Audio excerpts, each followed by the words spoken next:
Hello Philippines! Ohayo gozaimasu Japan! So for today's videos, maglalayag na naman kami ng maglalayag? Maglalayas na naman kami ng aking pamilya. At ayan na nga, sila yung naka-ready na. Hi, Dan! Kumakaway-kaway pa siya. Medyo maliit pa ang kanyang tiyan dyan. Tignan natin mamaya kung ano magiging result. And ito na nga, hinihintay namin ng aming baby na cutie. Ay, wow! Ayos pormadong-formado, B! For today's video ay lahat nga kaming pamilya ay aalis. Diyos ko, nabubulol na naman ang atin nyo. Dahil nga naisip nila na kumain daw kami sa Samji. Ito nga si Yumit, iiwan namin ang cute naming puppy. So kasama nga namin si Justin at syempre ang kanyang lola at lolo. Sinama na namin. Dahil uuwi na rin sila sa Castillejo, sabi namin bago sila umuwi sa Caste, mag-dinner muna kaming lahat. Dahil today is birthday talaga ni Jillian. Kaya lang wala namang handaan, so family dinner lang. So kompleto kami at walang naiiwan dahil nga it's a family day. So ito na nga guys, ang dami ko sinasabi, kami ay lalayas na. At syempre ang mga kapatid ko at ako di gutom na talaga. Dito lang naman to sa may SM Central, sa may Olongapo City. So ayan, paano yung pa-cute ng mga kapatid kong chiririt. So ito na nga, fast forward, naglakad na nga kami sa kalagitnaan ng init. Diyos ko, dito sa Philippines talaga naman maglalatik hanggang kasingit-singitan. Napakainit sobra. So, doon nga kami pupunta sa paborito nilang restaurant na Nikusumu ba yun? Hindi ako sure. Basta't yun na yun.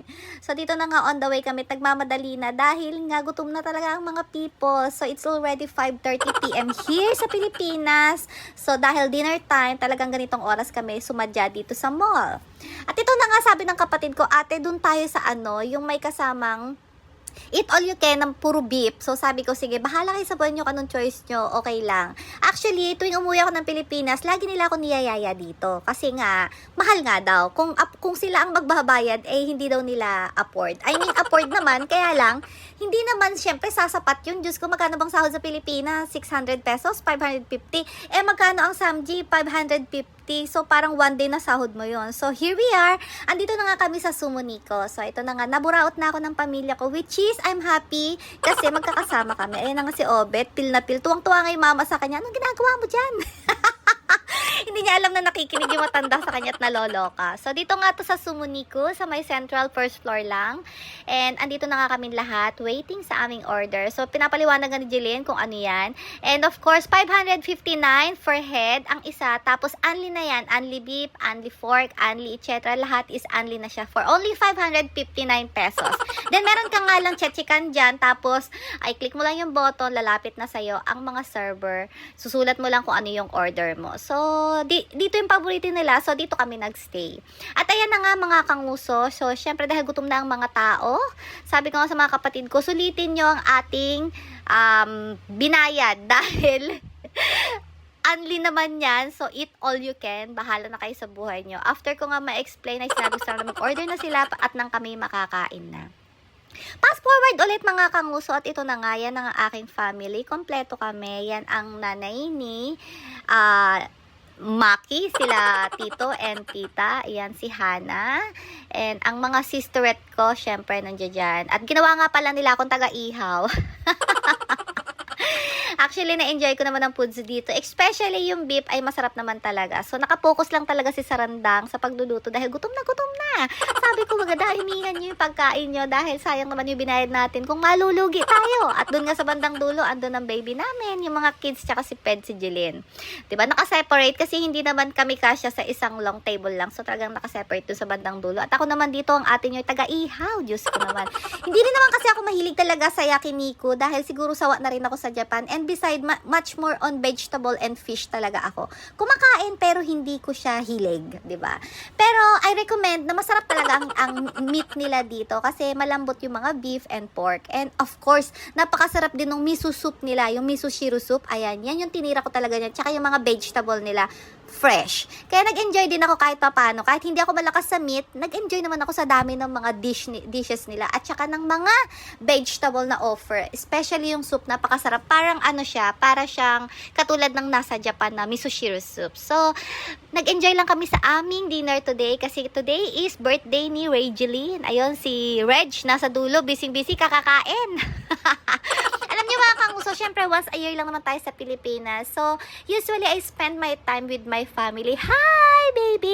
Yung baby nga namin, nag-emote dito kasi hindi naman siya kumakain ng mga ganyan, ng mga meat. Syempre bata. So, ang gusto talaga is Jollibee and of course, nagre-request nga siya ng ice cream. Although binilhan namin siya ng Jollibee, pero nagke-crave talaga yung bata sa ice cream. Kaya talaga niyayaya niya ako na sabi niya, Mommy, please buy me ice cream there. Oh, sige, let's go, baby. At ito na nga, syempre, dahil makulit ang bata, pagbigyan. Total, hindi rin naman ako mahilig kumain. Iniwan namin silang dalawa doon at kaming dalawa lang ang pumunta sa Jollibee.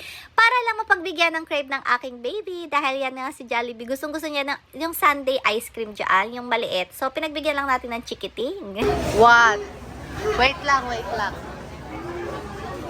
Oh, yay! Yay! O, diba? Tuwang-tuwa ang chikiting. Diyos ko, tuwang-tuwa sa galak. At ayan, nakabinigyan na namin ang kanyang ice cream na kinikrave kanina pa. Sabi niya, thank you, Mommy. O, diba? Na-enjoy namin ang foods na nasulit namin ang binayad namin. Actually, parang nalugi pa sila dahil ang lalakas talaga magsikain ng pamilya ko. Lalo na si Sarandang, Diyos ko, lumubo na yun tiyan. Ilang months na ba yan, B? Minsan lang tayo sa Pilipinas, kaya usually kung mapapansin nyo sa lahat ng vlog ko, puro pamilya ko lang talagang kasama ko. Minsan lang ako lumabas kasama ang mga friends kasi mas family first. Kasi minsan lang yan, yung quality time with your family is the best gift na pwede mong maibigay sa kanila. Diba? Yung pera kikitain natin sa Japan yan, okay lang yan. Tsaka hindi yan ganun kamahalan compare kung ilalaan mo sa mga luho-luho lang. So, at least, nag-enjoy kayo kasama buong pamilya, diba? O, at ayan na nga, tapos na kami. Itong dalawa, yung pamangkin ko at yung kapatid ko, hirap na hirap maglakad dahil nga, ano ba yan, Tin? Laki ng tiyan namin. Tapos binibidyo mo pa, nakakaloka ka. Pinagtitripan ko nga lang sila. Syempre, after niya, wala naman kami ibang pupuntahan. Kaya dumaretso nang uwi na rin kami. Hinahanap nga namin si Obet at hindi namin makita. Naloloka ako. Syempre, sabay-sabay kami uuwi. At ayun pala, nakita niya si Tita. Hi, Ta! O, diba? Nasama pa sa vlog ko. Ano nirereklamo mo, Bibian? At syempre, fast forward tayo mga kanguso. Ito na nga, at uuwi na rin kami agad dahil syempre mga busog na. Napakainit ng panahon at birthday nga ni Jilin ngayon. Kaya nag-dinner lang kami and after dinner sa bahay, mag-shot na lang kami. Gin puno! O, diba? Ito naman kapatid ko na si Solen. Si Solen, Diyos ko. Sabi niya, ate, diyan ka lang sa likod at ako'y iikot-ikot dito pakiayos ang pagbibidyo. Pak! Pil na pil niya yung kanyang long hair kasi ay bagong reband yarn. At syempre, sino pa nagbayad kundi ang ate. At ayun na nga, umuwi na sila Justin sa Castelles. At dumiretso na nga kami dito sa bahay, syempre. Sa Odang, kamusta ang tiyan? Ano ba yan si ate? Yung tiyan ko. Isum natin, o diba? Pak sex yarn. Pagpasok nga namin, hello Yumi. Andito ng cute naming Yumi. Hi B. At ito na nga dito na magtatapos ang aking vlog. Thank you for watching mga kangusa. And sorry for the late upload dahil sobrang busy din talaga ng atin nyo. Thank you for watching.